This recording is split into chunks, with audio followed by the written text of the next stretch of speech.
हरे कृष्णा।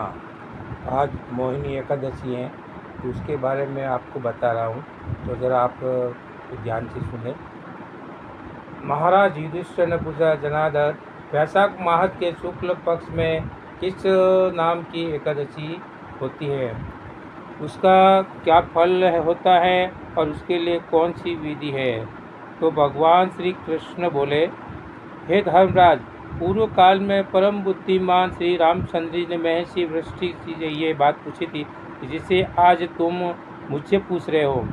तो श्री राम ने कहा, भगवान, जो समस्त पापों का सह तथा सब प्रकार के दुखों का निवारण करने वाला व्रतों में उत्तम व्रत हो, उससे मैं सुनना चाहता हूँ। वृष्टि बोले, श्री राम, तुमने बहुत उत्तम बात पूछी है। मनुष्य तुम्हारा नाम लेने से ही सब पापों से शुद्ध हो जाता है। तथापि लोगों के हित की इच्छा से मैं पवित्रों में पवित्र उत्तम व्रत का वर्णन करूंगा, और वैशाख मास के शुक्ल पक्ष में जो एकादशी होती है उसका नाम मोहिनी है, और वह सब पापों को हरने वाली है और उत्तम है। उसके व्रत के प्रभाव से मनुष्य मोहजाल तथा पातक समूह से छुटकारा पा जाते हैं। सरस्वती नदी के रमणीय तट पर भद्रावती नाम की सुंदर नगरी है। वहाँ धृति नामक राजा, जो चंद्रवंश के उत्पन्न और सत्य प्रत्यक्ष थे, राज्य करते रहे। उसी नगर में एक वैश्य रहता था जो धन धान्य से परिपूर्ण और समृद्धशाली था। उसका नाम था धनपाल, और वह सदा पूर्ण क्रम में लगा रहता था। दूसरों के लिए पौचाला, प्याऊ, कुआ, मठ, बगीचा, पोखरा और घर बनाया करता था। भगवान विष्णु की भक्ति में उसका हार्दिक अनुराग था। वह सदा शांत रहता था, और उसके 5 पुत्र थे, सुमना, द्रुतिमान, मेघावी, सुक्री तथा दृष्टिवृद्धि। दृष्टिवृद्धि 5वां था। वह सदा बड़े बड़े पापों से संलग्न रहता था। जुए आदि दुर्व्यसनों में शनि बड़ी आसक्ति थी। वह वैश्याओं से मिलने के लिए लालायित रहता था, और उसकी बुद्धि न तो देवताओं के पूजन में लगती थी और न पितरों तथा ब्राह्मणों के सत्कार में। वह दुष्टात्मा अन्याय के मार्ग पर चलकर पिता का धन बर्बाद किया करता था।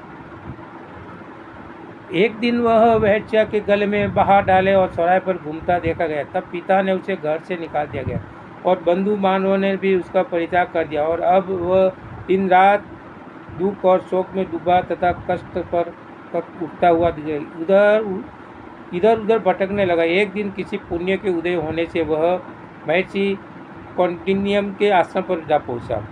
वैशाख का महीना था, और तपोधन कौंडिन्य गंगा जी के स्नान करके आए थे। दुष्ट वृद्धि शोक के बाहर से पीड़ित को मुनिवर कौंडिन्य के पास गया और हाथ जोड़कर सामने खड़ा होकर बोला, महान श्रेष्ठ, मुझ पर दया करके कोई ऐसा व्रत बताइए जिससे पुण्य के प्रभाव से मेरी मुक्ति हो जाए। श्री ने कहा, कांडीसी बोले, वैशाख के शुक्ल पक्ष में मोहिनी नाम से प्रसिद्ध एकादशी का व्रत करो, और मोहिनी को उपवास करने पर प्राणियों के अनेक जन्मों के लिए जो मेरू पर्वत जैसे महापाप भी नष्ट हो जाते हैं।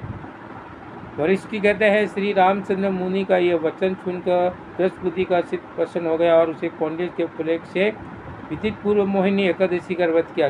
नृपश्रेष्ठ, इस व्रत के करने से वो निष्पात हो गया और दिव्य देह धारण कर गरुड़ पर आरूढ़ और सब प्रकार के उपद्रवों से रहित श्री विष्णु धाम को चला गया। और इस प्रकार यह मोहिनी का व्रत बहुत ही उत्तम है, और इसके लिए पढ़ने और सुनने से सहज और गोदान का फल मिलता है। हे श्री कृष्ण।